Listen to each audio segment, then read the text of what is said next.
"You're just a waitress, not family." The words echoed through the restaurant's kitchen, cutting through the usual clatter of pots and pans. My mother-in-law, Diana, stood there in her perfectly pressed blazer, her manicured fingers gripping a stack of papers. My termination notice. "My name is Olivia Chin, and at 32, I never thought I'd be fired from the restaurant I'd helped build over the past 8 years. Bellissimo had been my second home since I married James, a place where I'd worked my way up from waitress to assistant manager, pouring my heart into every aspect of the business." "Mom, this isn't right," James protested weakly from the corner, but Diana silenced him with a sharp look. Next to her, my sister-in-law Amanda smirked, adjusting her designer dress, the same one I'd seen her expense to the restaurant last month. "Darling," Diana's voice dripped with fake sympathy, "we need someone with real vision to take Bellissimo forward. Amanda has an MBA. What do you have?" "Experience carrying plates." I thought about the countless nights I'd stayed late reviewing vendor contracts, the new menu items I'd helped develop, the relationships I'd built with our regular customers. But none of that mattered to Diana. To her, I'd always be the waitress who wasn't good enough for her son. "The papers are drawn up," Diana continued, sliding them across the steel prep table. "Your severance is generous, considering, though I suppose we owe you that much for your service." My hands didn't shake as I signed. I wouldn't give them that satisfaction. "You know," I said quietly, "my grandmother always said the best lessons in life come from your biggest mistakes." "Oh, honey," Amanda chimed in, her voice sickeningly sweet, "don't be bitter just because you couldn't cut it in the big leagues." I gathered my belongings from the office I'd occupied for the past 3 years, photos of staff parties, sticky notes with recipe ideas, the leather-bound notebook where I'd sketched out plans for expanding our catering business, all packed into a single cardboard box. As I walked toward the door, Diana called out, "Don't forget, your non-compete agreement means you can't work at any restaurant within 5 miles of Bellissimo for the next year." I turned back one last time, meeting her triumphant gaze. "You're right, Diana. I won't be working at any restaurant." I smiled, thinking of the lease agreement sitting in my home office. "I'll be running one." The next few weeks passed in a blur of activity. I'd been preparing for something like this for months, ever since I overheard Diana and Amanda plotting during a private family dinner. That's why I'd started squirreling away my savings, researching properties, and most importantly, documenting everything. The location I found was perfect, a charming brick building just 500 feet from Bellissimo's front door. Close enough to be visible from their main dining room, but technically on the other side of Pine Street, putting it outside the non-compete's jurisdiction.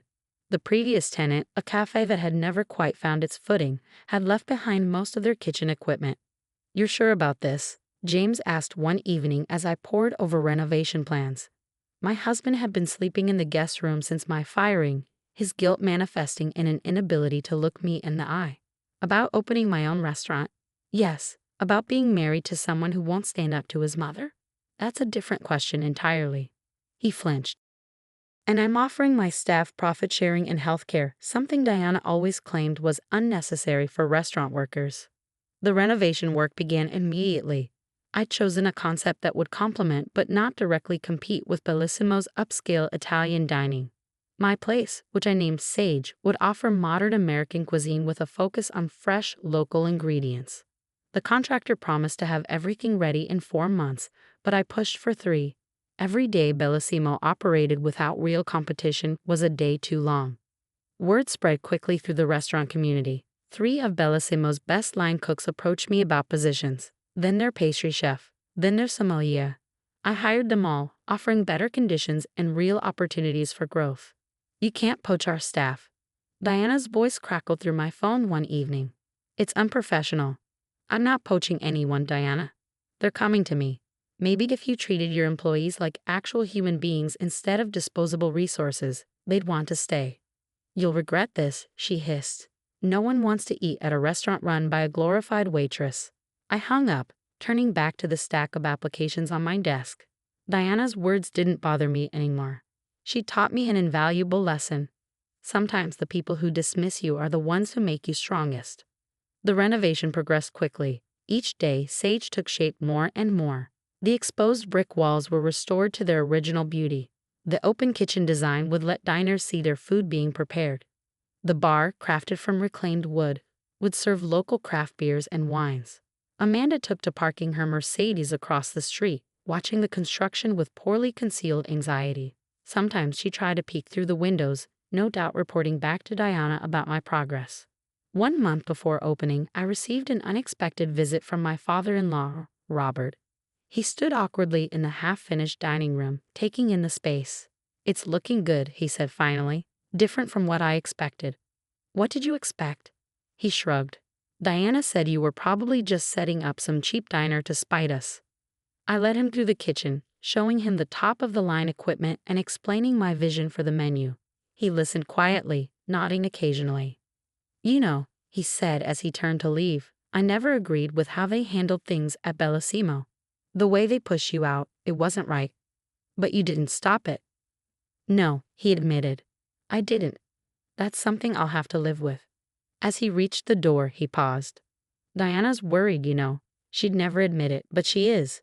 She's been checking your social media every day, tracking your progress." I smiled. Good, she should be worried. Because in just a few weeks, I'd show them exactly what a waitress could do. Opening night arrived with a mix of excitement and nervous energy. I stood in Sage's gleaming kitchen, watching my team prepare for service. The dining room was set perfectly, every table adorned with fresh herbs in small terracotta pots, soft lighting casting a warm glow over the exposed brick walls. "They're here," Marcus, my head chef, whispered.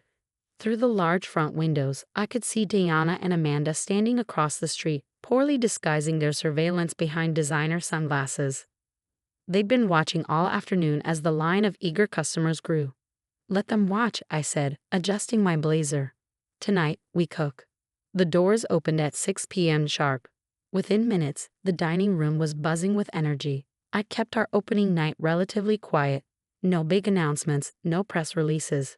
Just word of mouth through the local foodie community. Quality would speak for itself. Through the windows, I caught glimpses of Amanda making frequent trips between Sage and Bellissimo, no doubt reporting on our busy service. By 7 p.m., we had a 2-hour wait for tables.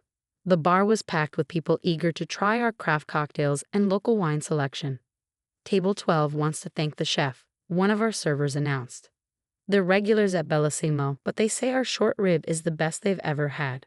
I smiled, remembering how Diana had rejected my suggestion to add short rib to Bellissimo's menu.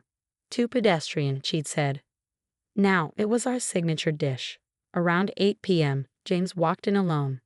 He stood awkwardly by the host stand, taking in the bustling scene. "This is impressive," he said when I approached. "Mom said you'd never pull it off." "Your mother says a lot of things," I replied coolly. "Are you here to eat or spy?" Before he could answer, a commotion erupted at the front door. Diana burst in, Amanda trailing behind her like a designer-clad shadow. "This is ridiculous," Diana declared loudly. "You must be paying people to wait in line. There's no way you're this busy legitimately." I approached them calmly, aware of all eyes in the dining room turning toward us. "Diana, Amanda, welcome to Sage. Would you like to make a reservation? We're fully booked tonight, but I can get you on the list for next week." Diana's face reddened. "Don't play games with me. I know what you're doing, trying to steal our customers with your cheap imitation of a real restaurant." "Nothing cheap about it," called out a voice from the bar. It was Mr. Peterson, one of Bellissimo's longtime regulars. "Best meal I've had in years, Diana. Maybe you could learn something."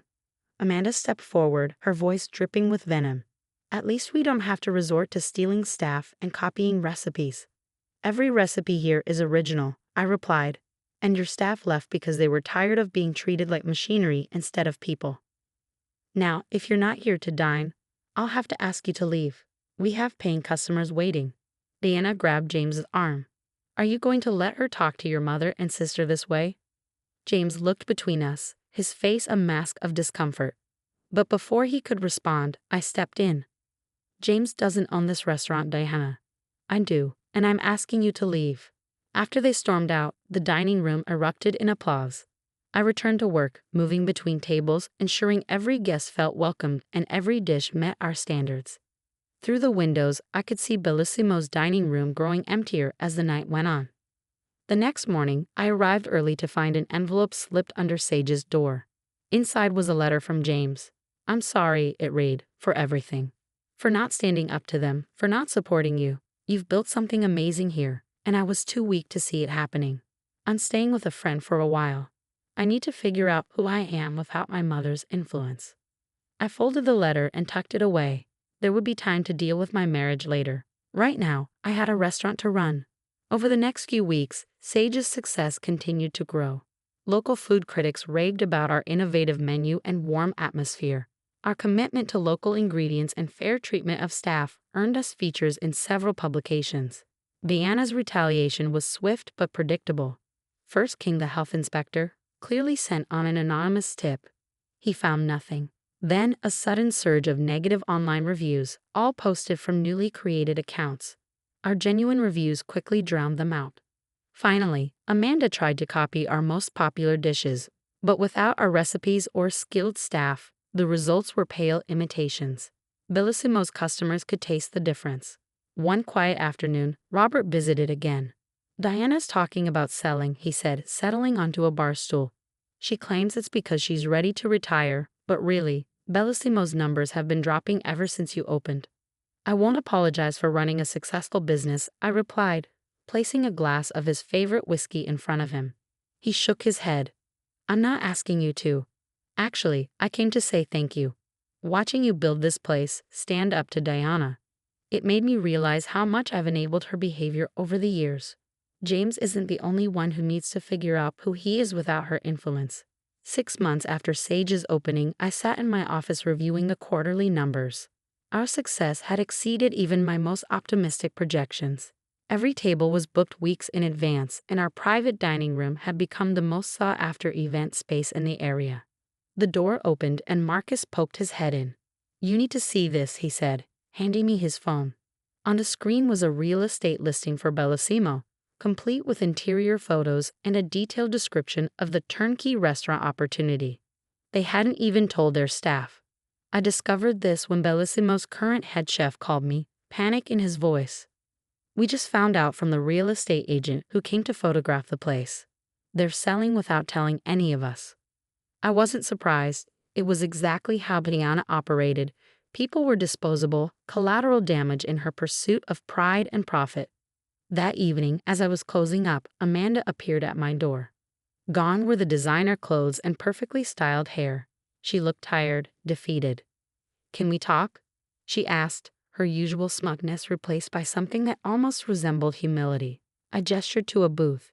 She slid in, fidgeting with a paper napkin. "Mom's selling Bellissimo," she said quietly. "I know. She's moving to Florida. Says there's nothing left for her here." Amanda looked up at me. "She wanted me to take over, but I can't. These past 6 months, watching you, I realized I don't know the first thing about running a restaurant. My MBA doesn't mean anything without real experience." I let the silence stretch between us, remembering all the times she'd mocked my just a waitress background. "The staff," she continued, "they all respect you. Even now, they talk about how you treated them better in your worst moments than Mom did in her best." She swallowed hard. "I'm sorry, Olivia, for everything." "Apology accepted," I said simply. "But if you're here to ask for a job, the answer is no." She shook her head. "No, I'm actually moving too. Got a corporate job in Chicago. I need a fresh start, away from Mom's shadow." After she left, I sat in the darkened restaurant, thinking about how things had changed. The next morning, James asked to meet for coffee. He looked better than he had in months, more relaxed. "I've been in therapy," he said, wrapping his hands around his cup. "Trying to understand why I let Mom control everything, why I couldn't stand up for you. And I'm not there yet, but I'm working on it." He paused. "I signed the divorce papers. You should receive them tomorrow." I nodded, feeling a strange mix of sadness and relief. "Thank you. You've built something amazing here, Liv. I'm sorry I couldn't be part of it." A week later, Robert called an unexpected meeting. He came to Sage after hours, carrying a thick folder. "I want to make you an offer," he said, spreading out documents on the table. "I've been looking at the books for both restaurants. Bellissimo's reputation is damaged, but the property is still valuable. The equipment is good. With the right management." He looked at me meaningfully. "Are you suggesting what I think you are?" He nodded. "Buy Bellissimo. Diana's leaving, Amanda's gone. I'll help with the financing, turn it into whatever you want, a second location, a different concept, anything. I studied the proposal. The numbers made sense, but something felt off. Why? I asked finally. Because you were right all along. Because I watched you build this place from nothing while they tried to tear you down. Because maybe it's time for some justice in this family. 2 months later, I stood in Bellissimo's dining room, now stripped of its outdated decor. The renovation would take 3 months. My plans were already in motion. A high-end cooking school during the day, an intimate chef's table experience at night. Everything Diana had called impossible or beneath us would become reality.